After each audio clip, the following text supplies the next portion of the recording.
Olá, eu sou o Rafael Dionísio e venho contar uma pequena história do tarô. O tarô é dividido em duas partes, não é? Os arcanos menores, que deram origem às nossas cartas, e os arcanos maiores, que têm símbolos maiores. Por isso é que são os arcanos maiores. Têm símbolos muito mais profundos, como muito bem nos avisou Carl Gustav Jung. Então é assim, esta história começa com o louco. O louco é uma personagem que representa a matéria informe e disforme. A matéria que não tem a razão, que ainda não é razão.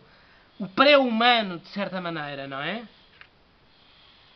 Depois aparece o mágico, o alquimista, aquele que trabalha na matéria informe e que tenta lhe dar uma ordem a uma matéria que vem do caos, não é? Que é o louco.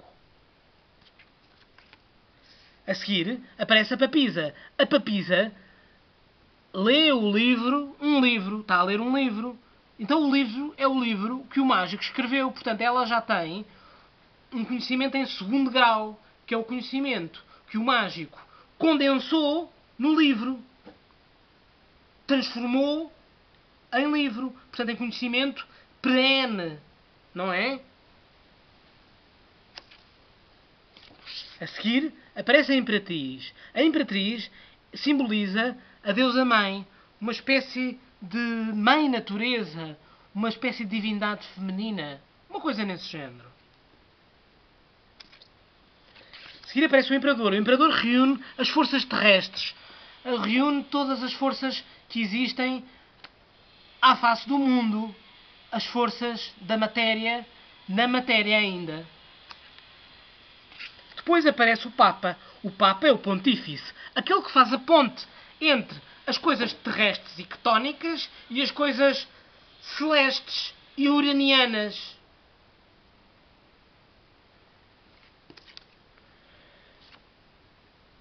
Depois aparecem os amorosos. Os amorosos é uma encruzilhada. O neófito encontra-se numa situação que tem que escolher entre a via terrestre e da matéria terrena, profana, ou a via celeste, espiritual, do aperfeiçoamento da alma do neófito. Então, o neófito vai de carro, vai andando de carro até encontrar a justiça. A justiça decreta-lhe que ele tem que cumprir uma espécie de uma pena. E é uma pena para quê? É uma prova iniciática. Então, o neófito transforma-se em ermita. Ao se transformar em ermita, vai estar a condensar em si toda uma série de processos psíquicos que o aperfeiçoam, não é? E ao mesmo tempo que há esses processos psíquicos, também num próprio mundo, lá fora, correm processos que concorrem inconscientemente e sem o neófito usar da sua própria vontade para o próprio aperfeiçoamento do próprio neófito. O neófito, ao ter essa reclusão espiritual, encontra um ponto em que se reforça espiritualmente e a sua força pode ser mostrada, não é? Pode ser mostrada abrindo a boca de um leão. Só que isso abrir a boca de um leão é só uma demonstração profana, não é? Que no fundo não tem. O que nos importa mesmo é abrir a boca do leão interior.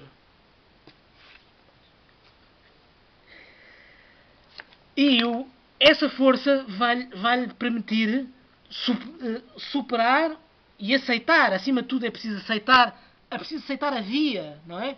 Pormos-nos a caminho. Lembremos do provérbio budista, não é? A viagem de mil passos começa com um único passo.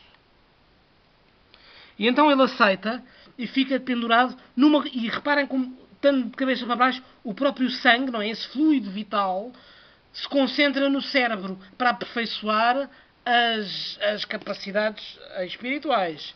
Até que ele morre, não é? e ao morrer, a morte é uma carta muito positiva. Nós, os ocultistas, sabemos que a morte é um estádio em que se abrem novas portas. Portanto, em que a pessoa se descarta, se consegue desembaraçar da vida terrena, do cárcere corpóreo, como diria Platão, não é? E depois dessa morte, é como se houvesse a matéria de que era feita aquele ser está num estado de caos e a temperança, mas há uma temperança, há um nascimento, há uma temperança, e a temperança reúne aquelas águas que estão ali. Estas águas, é como se estivesse a reconstruir o próprio ser, não é? É como se o ser tivesse sido teletransportado e estivesse a reorganizar a matéria num novo ser, que é o novo nascimento depois da morte.